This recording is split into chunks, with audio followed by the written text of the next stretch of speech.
समय में यहाँ पर जुटे हैं। ज़्यादातर लोग तो पहले से हमसे जुड़े हुए हैं, सवाल जवाब आपने बहुत कर लिया। अभी आचार संहिता का भी मसला है। अभी आधे घंटे में आचार संहिता लागू हो जाएगी तो इस कार्यक्रम को बहुत लंबा नहीं चलाया जा सकता है, लेकिन मोटे तौर पर 2-3 बातें आपको बताना चाहूँगा। जहाँ पर भी पिछले 3 बरस में हम बिहार में गए, लोगों ने सब सवाल जवाब कहा सुनी के बाद ये कहा कि भैया बात सब ठीक आप कह रहे हैं, लेकिन बिहार में विकल्प नहीं था, अच्छे लोगों का विकल्प नहीं था, इसलिए हम लोग से गलती हो रही थी। अब दशकों में पहली बार, पिछले 25-30 सालों में पहली बार ऐसा हुआ है कि करीब करीब हर एक सीट पर आपके पास एक विकल्प है, जहां आपको लालू जी के डर से भाजपा और भाजपा के डर से लालू को वोट नहीं देना है। लेकिन इसके बाद भी लोगों का सवाल खत्म नहीं हो रहा है। लोग खुद कह रहे थे ये भैया विकल्प नहीं है, विकल्प दीजिए ना, विकल्प दीजिए, अच्छा आदमी आएगा तो हम लोग काहे नहीं वोट देंगे। अब डॉक्टर साहब अपना नौकरी वोकरी छोड़ के रोज का अपना आटा गीला करके गली गली घूम रहे हैं, तो लोग अब ताव दे रहा है, काहे दे आपको वोट। अरे भाई, अगर आप वोट नहीं दोगे इनको, किसी चोर बदमाश को जिताओगे तो क्या होगा। डॉक्टर साहब चुनाव हार जाएंगे, फिर से अपना प्रैक्टिस और करने लगेंगे, और बड़ा आदमी हो जाएंगे, और पैसा कमाने लगेंगे। लेकिन तुम्हारे बच्चों की जो दुर्दशा है, वो दुर्दशा और बद से बदतर होने वाली है। लोग ये सोच रहा है कि कोई अच्छा आदमी आता है बिहार में, वो चुनाव लड़ता है, तो लोग बैठ के आकलन करता, हंसता है, हे चली हम बिहार में ना चली, हमने के तो मजबूत आदमी चाहिए। कोई अच्छा आदमी खड़ा हो गया है, कोई डॉक्टर, इंजीनियर, प्रोफेसर, पढ़ा लिखा समाज सेवी, अगर मेहनत कर रहा है, आ रहा है, वोट मांग रहा है, आपको समझा रहा है भाई ठीक से वोट करो, तो लोग ताव दे रहा है। अरे भाई, 15 दिन के बाद यही अतुल जी से, यही एलपी प्रसाद से, यही प्रशांत किशोर से मिलने के लिए आपको लाइन लगा के 6 महीना इंतजार करना पड़ेगा। अभी आपके दरवाजा पर वो आदमी आया है, कह रहा है भाई हमारे साथ चलो, हमारा जीवन हम सुधार लिए, अब तुम्हारे बच्चों का भी जीवन सुधारना चाहते हैं, रास्ता बता रहा है। तो आप कह रहे हैं जीती हन कि ना जीती हन, वोट दी ही कि ना दी ही, वोट कहीं बर्बाद करना हो जाए। अरे भाई, 30 वर्ष से तो वोट सब बर्बादे हो रहा है, 30 वर्ष से तो सब वोट बर्बादे हो रहा है। हम पिछला कई साल से लोग को समझा रहे हैं, जब कोई अच्छा आदमी खड़ा होता है और वो चुनाव हारता है, लोग से पूछिए भाई काहे नहीं वोट दिए, कहता है क्या करे, जीतने ही वाले नहीं थे, वोट बर्बाद नहीं करे। अरे मेरे भाई, जब एक अच्छा आदमी चुनाव लड़ता है और आप उसको वोट नहीं देते हैं, वो चुनाव हारता है, तो 100 अच्छे आदमी का मनोबल टूटता है, वो राजनीति में नहीं आना चाहता। इसलिए अगर कोई एक अच्छा आदमी भी खड़ा हो गया, किसी भी दल से खड़ा हुआ है, आप उसके साथ खड़े होइए, उसको जिताइए। अगर जनसुराज से भी गलत आदमी खड़ा है, उसको भी हराइए। हर हालत में अच्छा आदमी जीतना चाहिए। आपका और आपके बच्चों का दशा तब सुधरेगा जब अच्छे लोग जीतेंगे। भाजपा और जनसुराज, मोदी और प्रशांत किशोर के जीतने से आपका जीवन नहीं सुधरने वाला है। चोर बदमाश को, बालू माफिया को वोट देके जिताइएगा तो किसी पार्टी में रहे, वो चोरी नहीं बंद करेगा, वो गलती काम करना नहीं बंद करेगा। इसलिए मेरे भाई हाथ जोड़कर कह रहे हैं, ये 15 दिन में आपके पास भगवान का भेजा हुआ एक अवसर आया है। देख लीजिए, जांच लीजिए, परख लीजिए, अच्छा लगे तो जो व्यक्ति अच्छा है उसको पूरे दम से वोट दीजिए। दूसरा दे रहा है कि नहीं दे रहा है, आप अपना संकल्प लीजिए कि हम गलती नहीं करेंगे, हम अच्छा आदमी को वोट देंगे, हम अपने परिवार से अच्छा आदमी को वोट दिलवाएंगे। दूसरा दे या ना दे। ये देखिए, मुस्लिम साथी लोग हैं, अभी डॉक्टर साहब आ रहे थे, रास्ता में हमको 2 मिनट में बताए कि मुस्लिम लोग अभी एकदम सोच में पड़ा हुआ है, देना है कि नहीं देना है। मुसलमानों की यहाँ दुर्दशा जो है, हम कैमरे पर पिछले 3 बरस से कह रहे हैं, दलितों के बाद सबसे ज्यादा गरीब, बदहाल, फटेहाल अगर कोई है तो मुसलमान है। वो क्यों है?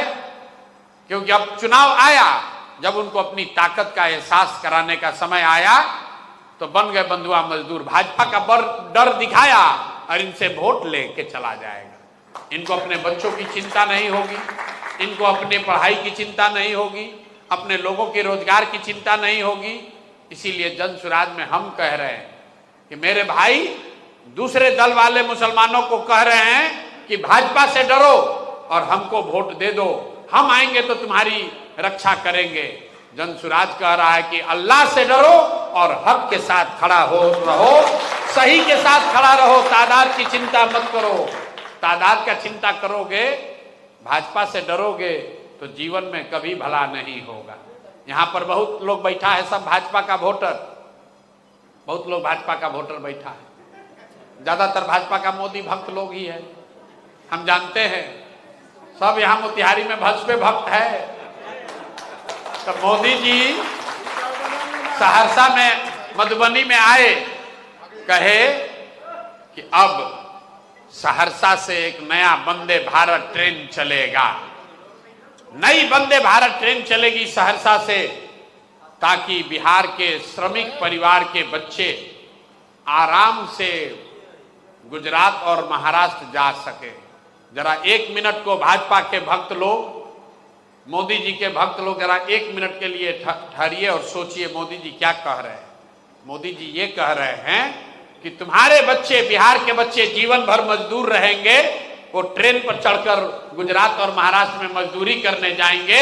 गुजरात का आदमी रहेगा फैक्ट्री का मालिक और बिहार का बच्चा बनेगा फैक्ट्री में मजदूर। और आप कह रहे हैं, और अपनी हमारी आपकी दुर्दशा देखिए, लोग कह रहा है मोदी जी, ये देखिए मीडिया वाला लोग है, लिखेगा मोदी की नई सौगात, 2 नया वंदे भारत ट्रेन। अब देख लीजिए मोदी का सौगात का दशा। अभी छठ आया है, अब पिछला 4 दिन से एक ही खबर चल रही है, किस रेलवे स्टेशन पर कितने बिहार के बच्चे धक्का खा रहे हैं। कोई ट्रेन पर चढ़ नहीं पा रहा है, कोई चढ़ रहा है तो लैट्रिन में बैठ रहा है। आपके बच्चे, इसी बिहार के लड़के छठ के महापर्व में घर आने के लिए पैसा अपना देकर, उनको इतनी भी सुविधा नहीं है कि वो बस ट्रेन से आदमी की तरह बैठकर वापस आ सके। और वही लोग जब यहाँ बिहार में आएगा और सब मोदी मोदी करके वोट देगा, तो मेरे भाई अगर ऐसा गलती करोगे तो गुजरात का आदमी 1 लाख करोड़ के बुलेट ट्रेन पर चलेगा और आपके हमारे बच्चों के लिए पैसेंजर भी नसीब नहीं होगा। इसके लिए मोदी दोषी नहीं है, इसके लिए दोषी आप और हम हैं। इसी मोतिहारी में 2014 में मोदी जी ने आकर भाषण दिया था, हम ही ने भाषण लिखा भी था, हम ही लिखे थे, यही भाषण दिलवाया गया था। इसी चीनी मिल के बना हुआ चीनी से चाय पिएंगे तबे वोट मांगने आएंगे। अब जितना आदमी यहाँ मोतिहारी का बैठा है, आपको मालूम है कि फैक्ट्री तो चालू नहीं हुआ, जमीन का टुकड़ा टुकड़ा करके बेचा है। और खरीदने वाले लोग कौन हैं? कौन है भाई? कौन लोग हैं? रात के अंधेरे में मजदूरों का पेमेंट करने के नाम पर जमीन का सौदा हो गया। लेकिन जो जमीन खरीदा बेचा उसका कोई दोष नहीं, दोष उसका है, मोतिहारी के वोटर का है। क्योंकि एक बार तो प्रशांत किशोर का गलती था, हमने मोदी जी से कहा, कई लोग कहता भी है कि आप ही ना कहलवाए थे, आप ही बुर्बक बनवाए थे। तो भैया 14 में तो हम बुर्बक बनवाए, लेकिन 14 के बाद 5 बार चुनाव हो गया, मोदी जी बार बार आए, फैक्ट्री की बात भूल गए, अब मोतिहारी को मुंबई बनाने का भी सपना बेच दिया। अब फिर आप लोग जाकर वोट दे दीजिएगा, अब फिर कहिएगा कि हम लोग का तो फैक्ट्री चालू नहीं हो रहा है। मेरे भाई, अगर फैक्ट्री चालू करानी है तो एक बार फैक्ट्री के लिए वोट दीजिए, अगर पढ़ाई कराना है तो पढ़ाई के लिए वोट दीजिए, रोजगार चाहिए तो रोजगार के लिए वोट दीजिए। यही आग्रह करने आए हैं। LB प्रसाद, अतुल कुमार, प्रशांत किशोर का जीवन अपने माँ बाप की कृपा से, माँ बाप के आशीर्वाद से, भगवान के कृपा से बना हुआ है। हमको कह रहा है प्रशांत किशोर को इस बार पता चल जाएगा। हमको क्या पता चलेगा? क्या पता चलेगा? अगर नहीं जीतेंगे तो क्या पता चलेगा? 100-200 करोड़ का कमाई बढ़ जाएगा। हैं 3 बरस से यहाँ पर धक्का खा रहे हैं, हड्डी गला रहे हैं, तो आदमी कह रहा है कि अब प्रशांत किशोर को अब पता चलेगा। अरे मेरे भाई, हमको कुछ नहीं पता चलेगा। हम लोग वो लोग हैं जो जीवन में 20,000 रुपया महीना कमाने का सोच लेकर शुरू किए थे। माता पिता के आशीर्वाद से, ऊपर वाले के कृपा से जीवन में कुछ हासिल कर लिए हैं। सोचते हैं कि इस मिट्टी का कर्ज है, अब ये हमारा देने का समय है, यहां से लेने का समय नहीं है। एलबी प्रसाद और अतुल कुमार विधायक बनकर उनका जीवन सुधरने वाला नहीं है। विधायक को जितनी सुविधा होगी उससे ज्यादा सुविधा में ये लोग जी रहे हैं, लेकिन जन सुराज ने इनको समझाया है, हाथ पकड़कर खींच कर लाए हैं कि चलिए, आपका और आपके बच्चों का जीवन तो सुधर गया, बिहार के लाखों बच्चों का जीवन नहीं सुधरा है, कंधा लगाइए।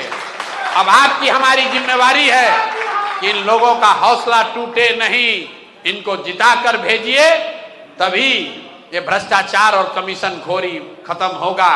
और नहीं तो उसी भाजपा के नाम पर 7वीं फेल सम्राट चौधरी को वोट देते रहिएगा, कोई फर्क नहीं पड़ेगा।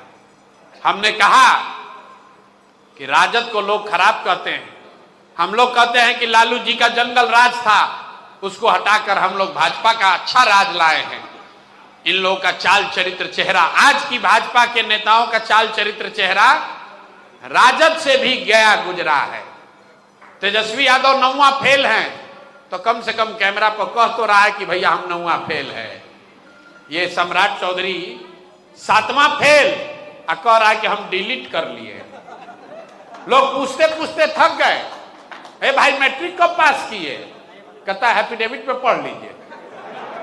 अब बताइए, यहां जितने लोग बैठे हैं आपसे पूछेंगे मैट्रिक कब पास किए, हम तुरंत कहेंगे भैया 1991 में किए। जो नहीं किया कह देगा नहीं किए।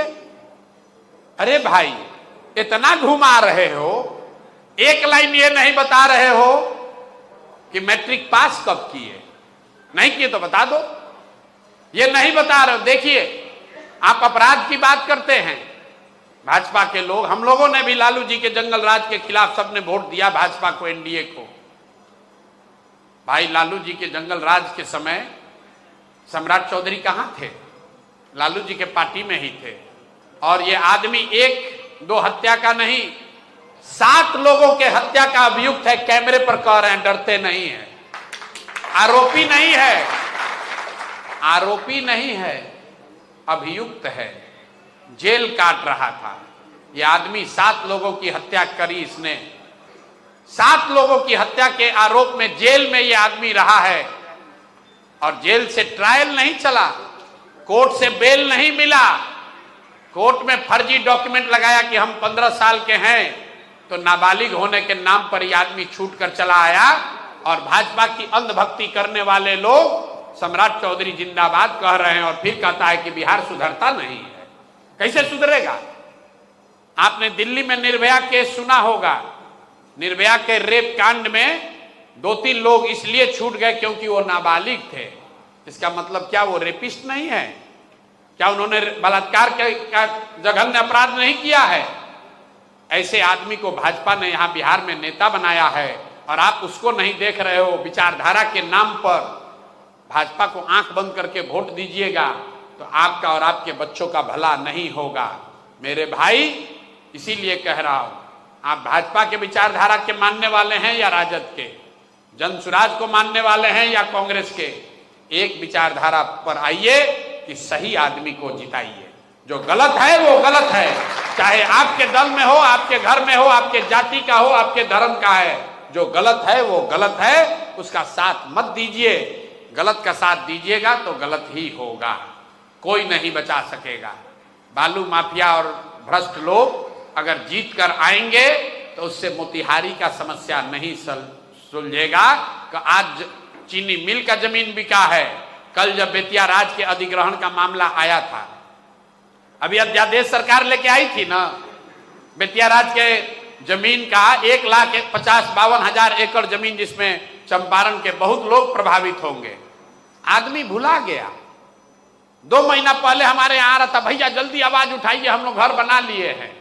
और अभी उसी हाथ से भाजपा का और जदयू का, नीतीश कुमार का बटन दबाओगे तो अगले 5 वर्ष तक कोर्ट कचहरी का धक्का खाइएगा। फिर दूसरे को दोष मत देना भाई। अभी आपके हाथ में अधिकार है, तो अभी आप भूल गए कि बेतिया राज की जमीन का, जिसका सेटलमेंट आज से 75 साल पहले हो गया, जिस पर आपने घर बना लिया, दुकान बना ली, वो आपका मालिकाना हक है। नीतीश कुमार ने अध्यादेश पारित कर दिया सारा अधिग्रहण का। चुनाव था, हल्ला हुआ तो उसको स्थगित कर दिया है। कल होकर फिर फंसिएगा तो दोष मत दीजिएगा। और उसी नीतीश कुमार को, उसी भाजपा को जाकर आप वोट दे रहे हैं, कैसे सुधार होगा? तो अगर कोई सो रहा है तो उसको जगाया जा सकता है। जगते हुए आदमी को सोने का अगर वो ढोंग कर रहा है तो उसको कोई नहीं बचा सकता है। हम वोट नहीं मांगते हैं। अभी हम आ रहे हैं सुगौली से, तो किसी ने कहा भैया बहुत भीड़ था वहां, एक बार दोबारा आइए, नहीं तो लोग नाराज होकर वोट नहीं देंगे। तो हम भैया वोट ना मांगते हैं, आपको बताते हैं कि आपकी स्थिति क्या है और इससे निकलने का रास्ता क्या है। ठीक लगे तो अपना जीवन सुधारिए, अपने बच्चों का जीवन सुधारिए, और न ठीक लगे तो जैसे जीवन चल रहा है वैसे चलाइए, लेकिन लिख के रख लीजिए। अगर नहीं सुधरिएगा तो जिस बदहाली में, दुर्दशा में आपका हमारा जीवन बीत रहा है, जिस बदहाली और दुर्दशा में बिहार आज पड़ा हुआ है, 10 बरस 15 बरस के बाद भी इसी बदहाली और दुर्दशा में आपके हमारे बच्चों को भी जीना पड़ेगा। कुछ लोगों को लग रहा है कि हम लोग तो पैसा वाले हैं, हम लोग का बच्चा तो पढ़ लिख रहा है बढ़िया बंगलोर में, दिल्ली में, हम लोग को क्या दिक्कत है? मेरे भाई, यहाँ से जो बच्चे बाहर जा रहे हैं, पलायन, हम रोज कहते हैं पलायन सिर्फ गरीबों की समस्या नहीं है, पलायन से हर परिवार प्रभावित है। फर्क बस इतना है कि गरीब का बच्चा जा रहा है बाहर मजदूरी करने, और जो पढ़े लिखे मध्यम वर्गीय परिवार के, पैसे वाले परिवार के लड़के हैं, वो नौकरी करने जा रहे हैं, पढ़ाई करने जा रहे हैं, लेकिन जा तो सबका बच्चा रहा है। कोई ऐसा परिवार नहीं है जिसका बच्चा बाहर नहीं गया है। और आपकी हालत ज्यादा खराब है। गरीब आदमी का बच्चा जो बाहर गया है मजदूरी करने, जब वो उसका शरीर थक जाएगा, 15-20 बरस मजदूरी कर लेगा, उसके बाद वापस आएगा, अपने गांव में रहेगा। लेकिन जो पढ़े लिखे लोगों के घर के बच्चे बाहर चले गए नौकरी करने, अब वो वापस यहाँ पर लौट कर आने वाला नहीं है। आपका बच्चा एक बार बंगलोर, दिल्ली, अमेरिका, बॉम्बे चला गया, अब वो मोतिहारी में आने वाला नहीं है। तो इतना मेहनत कर रहे हैं आप, एक एक पैसा जोड़कर घर बना रहे हैं, बिजनेस कर रहे हैं, आपके बच्चों के हाथ वो भी नहीं लगेगा। हम अपने अनुभव से बता रहे हैं। हमारे पिताजी भी डॉक्टर थे, बहुत बड़ा बड़ा घर बनाए हैं, और उस घर में आज दिया बत्ती जलाने वाला भी कोई नहीं है, दिया बत्ती जलाने वाला भी नहीं है। और हम कोई समाज के नजर में कुपुत्र नहीं है, लेकिन कोई अब उस गांव में जाकर दिया बत्ती जलाने वाला नहीं है। मेरे भाई, अगर जहाज डूबेगा तो उस पर बैठा हुआ हर व्यक्ति डूबेगा। तो आपकी हमारी जिम्मेवारी है, बिहार में अगर व्यवस्था सुधारना है तो ये आपके पास मौका है। जो अच्छे लोग खड़े हो रहे हैं उसको जिताइए, उसके जिताने में कंधा लगाइए। इसी से बिहार में सुधार का रास्ता शुरू होगा। कोई एक आदमी के पास ऐसा तिलिस्म नहीं है कि हम आएंगे तो बिहार सुधर जाएगा। बिहार तब तक नहीं सुधरेगा जब तक बिहार के लोग नहीं सुधरेंगे। एक प्रशांत किशोर आए या 10 प्रशांत किशोर आ जाए, सुधार तब तक नहीं होगा जब तक आप नहीं सुधरिएगा। यहाँ बैठ के बड़ा बड़ा बतियाइएगा, आप फिर घरे जाइएगा तो कहिए कि हमारा जात वाला कौन खड़ा है, चलो जरा उसी को दिया जाएगा। ए भाई, अपना जात वाला के ही दिया ही। वो आदमी चोर है, बदमाश है, आपका लूटा है, चीनी मिल का जमीन कब्जा किया है, लेकिन अपने जात वाला है तो उसी का जाके बटन दबाइएगा और फिर बड़ा बड़ा ज्ञान दीजिएगा, तो न सुधार होगा भाई। अगर सुधार चाहिए तो आपको खुद सुधरना होगा। अपना वोट ठीक से दीजिए, अपने परिवार वालों का वोट ठीक से दिलाइए। और जितनी ताकत है, अगर एक प्रशांत किशोर 1 लाख, 2 लाख, 5 लाख आदमी को समझा सकते हैं, तो आप लोग तो इतने लोग बैठे हैं, कम से कम एक विधानसभा का जिम्मेवारी लीजिए। ये आश्वस्त कीजिए अतुल जी को कि सर आप अपना सब कुछ छोड़कर आए हैं, तो हम लोग की जिम्मेवारी है कि आपको आगे बढ़कर जिताएंगे। जीत कर आइएगा तो कम से कम ये चोरी तो नहीं न करेंगे, आपसे राशन कार्ड में 2000 रुपया तो नहीं न लेंगे, और लेंगे अगर लिया गलती की है तो इनको नरकों में जगह नहीं मिलेगा। कम से कम मौका तो दीजिए, इनको मौका दीजिए। ये लोग कुछ देने आए हैं। मेरे 3 साल के प्रयास से कुछ लोग समझ के उनको समझा बुझा कर लाया गया है। इस अवसर को जाने मत दीजिए। अगर आप इस बार इनका साथ नहीं देंगे तो फिर आगे कोई भी अच्छे आदमी का राजनीति में आकर चुनाव लड़ने का हिम्मत नहीं पड़ेगा। आप सबसे फिर से आग्रह कर रहा हूं, पूरी ताकत से 10 दिन 12 दिन अपने जीवन का निकालिए और हर हालत में इन सज्जनों को जिताइए। ये जीत कर आएंगे तो उसी से आगे का सुधार का रास्ता प्रशस्त होगा। आप सब यहाँ आए हैं, आपका बहुत बहुत धन्यवाद, शुक्रिया।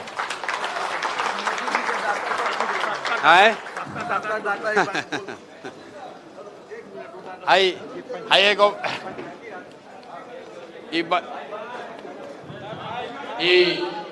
कहतान कि आज एगो हम बयान देले बानी, मोदी जी आज आके कहला हवन कि हम बिहार में सस्ता डेटा देता नहीं।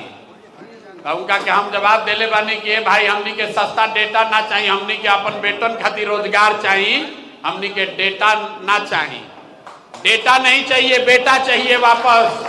गुजरात से वापस बेटे, बिहार के बेटे आकर बिहार में नौकरी मजदूरी करें, रोजगार करें, वो चाहिए हम लोग को। सस्ता डेटा नहीं चाहिए।